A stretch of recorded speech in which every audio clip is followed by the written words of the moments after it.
আসুন জেনে নেই কোন বয়সে কোন ভুলটি করা একেবারেই উচিত না।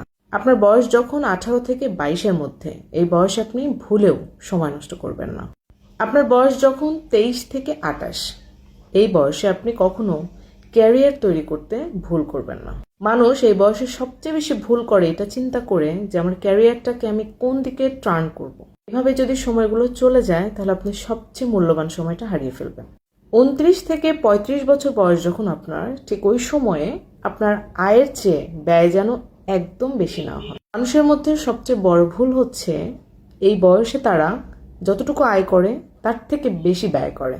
আপনার বয়স যদি 36 থেকে 45 হয়ে থাকে তাহলে এই সময়টাতে আপনি আপনার স্বাস্থ্যকে কখনোই ঝুঁকির মুখে ফেলবেন না।